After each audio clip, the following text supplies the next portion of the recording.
Pô, mas Ciro, esse lance esse lance do Ciranha aí, que vem subindo por si só, e o Bolsonaro e o Lula ali, meio que um depende um do outro, assim, é um cenário fácil de analisar, na verdade. Dá pra perceber ali que o Lula, mais do que o Bolsonaro, o Lula tá jogando meio parado, deixando o Bolsonaro ali, porra, se queimando sozinho e tal. E tu vem mesmo por fora nessa história aí, e tem gente que diz, inclusive, que tu algo, assim... Não sei se não seria uma boa ideia se tu desiste das eleições agora, porque aí a gente começa a levar as decisões para o primeiro turno, não é? Veja, a premissa de tudo, Igor, e obrigado mais uma vez por vir aqui, né? Uma coisa que me impressionou da outra vez que eu vim foi um negócio, me seguraram aqui, eu nem percebi, falamos de 5 horas. Foi um tempão. E foi 1 milhão de gente falando, e todo mundo onde eu chegava, eu quero agradecer a você. E daqui saiu o Ciro Games, o Igor, que criou a expressão. Ele criou o nome? Ele que criou o nome. Mas foi sem querer. Sem querer. Mas falou, porque Ciro Games e tal, um trocadilho, um trocadalho, né? Bom... Mas aí o que está acontecendo, na verdade, no Brasil? Toda a premissa do raciocínio, dos editoriais, do crê ou morre, do escolhe, tu tá de qual lado e tal, são pesquisas. E pesquisa política é uma coisa que a gente impressionantemente sabe que são um mero retrato do momento, e a vida é filme, com grandes viradas, etc. Eu estava mostrando para o Rolandinho, mas a gente esquece tudo isso. Então é o seguinte, na eleição passada... Agora, de prefeito, nós fomos dormir sábado à noite em Fortaleza com 20 pontos na frente. 20 pontos. No dia seguinte, abriu as urnas e estava 3,5%. Quase que a gente entra pelo cano. O adversário foi muito prejudicado, o nosso candidato foi prejudicado porque ficou de salto alto no debate ali e tal. Enfim, porque as pesquisas elas têm, de um lado, um problema de não entenderem que a população, em relação à política, está mudando profundamente. Obrigado. Profundamente. Então, você tem hoje, assim, metade do povo decide na última semana. Decide mesmo na última semana. E o que a pesquisa revela, então? Revela uma tendência. E qual é a tendência no Brasil hoje? A tendência no Brasil hoje são 2 presidentes. Porra, imagina, o que é o presidente? O presidente está na televisão, se ele falar uma bobagem, sai na televisão. Se ele falar uma grande coisa, faz na televisão. Se ele não falar nada, vão registrar que ele não falou nada. E a premissa do camarada está ali. O Lula é candidato desde 89. Isso que as pessoas precisam lembrar. Não é possível que 202 milhões de habitantes, sabe, 212 milhões, só tenha um cara. E não se recicla. Pelo contrário, está ficando cada vez mais mofado, cada vez mais antigo, cada vez mais parado no tempo, não compreende as coisas do Brasil e do mundo. E assim, mas está nas eleições. Então, em relação ao Lula, 100% das pessoas conhecem.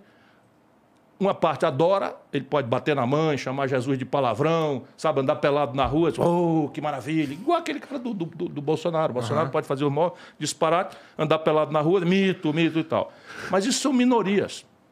A maioria está, assim, hoje, motivada a votar no Lula, porque é o único que parece que vai derrotar o Bolsonaro. E uma parte importante das pessoas que já se decepcionaram com o Bolsonaro voltam nele ainda, bota o dedo no nariz e volta nele, porque é o cara que não vai deixar o Lula e o PT voltar. Ora, eu quero ver se eu organizo o movimento. Organizar o movimento significa o seguinte, meu irmão, nós temos um sistema muito sábio. Você vota 2 vezes, uma na sua preferência, no seu gosto, no amor, no entusiasmo, na esperança, e a outra com o dedo no nariz. Porque a lógica é essa, do primeiro turno é uma lógica de preferência e o segundo turno é uma lógica de quem você não quer. Portanto, o processo está só começando. Então, vamos lá. É muito triste, né? Assim, é muito triste, e é muito real, e eu nem sei se tem uma perspectiva de mudar. Mas, realmente, o segundo turno é quem eu não quero. Quem eu não quero. E o processo eleitoral, eu acho que essa é a maior virtude. Ele já é em 2 turnos. A sabedoria é essa. Assim, subverter o processo eleitoral é justamente desvalorizar esse esquema que ele faz. Agora, deixa eu dizer para vocês com a minha experiência. A minha experiência é o seguinte, essas coisas têm um interesse envolvido. Você tem no Brasil um grande sistema.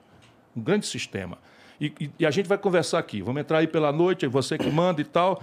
E eu vou lhe provar, a tese de hoje vai ser essa, vou lhe provar que rodou, cai no interesse do sistema. Rodou por aqui, rodou por acolá, cai no interesse do sistema. Petrobras, preço do gasolina, preço do gás, rodou, caiu no sistema. Como é?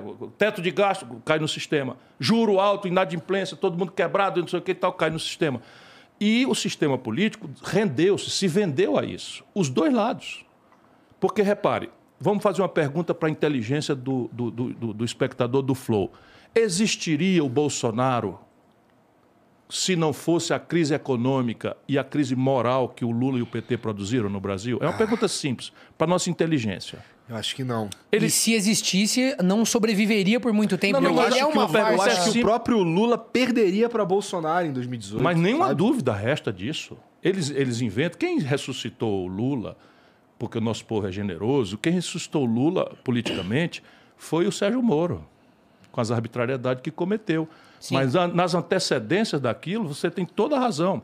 Quem é de São Paulo e tem um pouquinho mais de idade, o Lula estava pagando o pato que o Maluf pagou pelo Pita. Pita, ficou até engraçado aqui.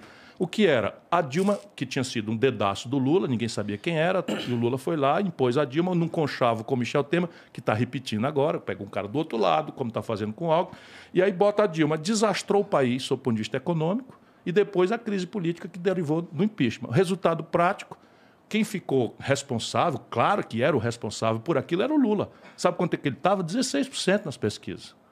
Aí o Sérgio Moro começa, vai para cá, vai para lá, e a população começa, o povo brasileiro tem dó, Bolsonaro levou uma facada, pronto. Tal. O que é uma virtude, mas na política é um desastre, sabe? Se a gente não votar, sabe, com a cabeça, isso é a minha campanha. Minha campanha é votar pensando na inteligência. E a questão básica é a seguinte, o tamanho da crise brasileira, a renitência dela no tempo, a complexidade dela, não pode dizer que foi o Bolsonaro que produziu. O Bolsonaro não deu conta de resolver, está agravando tudo. É um macaco numa casa de louça, é um desastrado, ok. Mas essa crise quem produziu foi o Lula e o PT. Lá no começo, quando você começou a falar, você falou que o Lula parou no tempo, tudo mais, tá mofando e tal. Cara, eu tenho... Você acha que, para começar, você acha que o Alckmin, ele tá no mesmo saco que o Temer? No mesmo saco ideológico, sem dúvida. Você acha que ele não é um pouquinho mais... ter o Alckmin junto do Lula ali não é um aceno mais... tô me posicionando mais aqui, pegando um cara mais à direita para parecer que eu tô mais no centro. Irmão, isso é um conchavo. Adversários podem e devem fazer acordos, dependendo do que justifica. Percebe? Então tem que ter uma evolução, tem que ter uma autocrítica, tá certo? Mas não é o caso. O Lula e o Bolsonaro e o Alckmin simbolizaram no Brasil 25 anos de radicalização política. Vocês são daqui de São Paulo. Aqui em São Paulo só existia isso. Era PT e PSDB, e isso saiu de São Paulo, foi imposto ao Brasil, e a conversa era da canela para baixo, irmão. Porque adversário você critica, discorda e tal, mas aqui era o seguinte, ladrão da merenda, não é? O Lula quer votar a cena do crime. Então é uma coisa meio grave. É evidente que você... Não, agora qual era a justificativa dele? Não, nós precisamos proteger a democracia. Espera aí um pouquinho, cara pálida.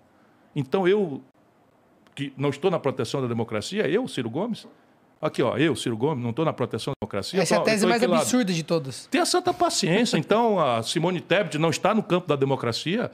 Então, já está definido o nosso destino. Vai ter que ser entre dois candidatos e ponto final. Eles já decidiram entre eles. Que papo é esse? Democracia é opção, é debate. Aí debate. Por que debate? É para a gente exibir inteligência? Não. É porque tudo que está errado, Igor, tudo que está errado no Brasil, não está errado porque tinha um manual de fazer certo. E os caras em Brasília são safados, são maus, que vão lá e fazem tudo errado de propósito. Se fosse. Aí era mais fácil. Era mais fácil. Não é, não. É porque o que está errado beneficia uma minoria ultrapoderosa. E que não quer que mude nada, porque, sabe, é o mesmo sistema. A petezada enlouquece.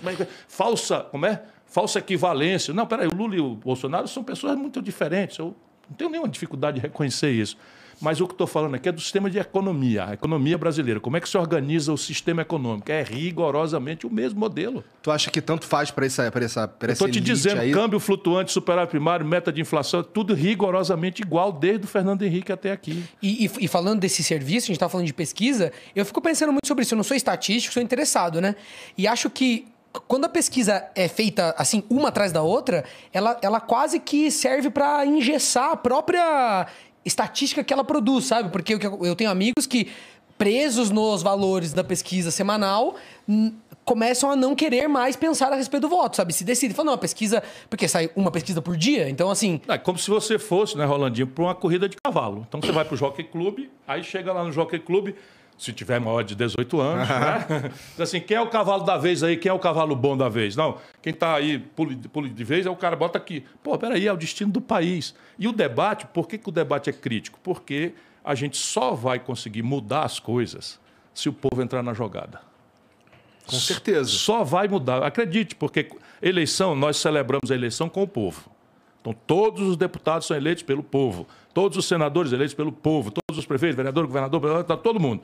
Porém, a operação do governo não é com o povo.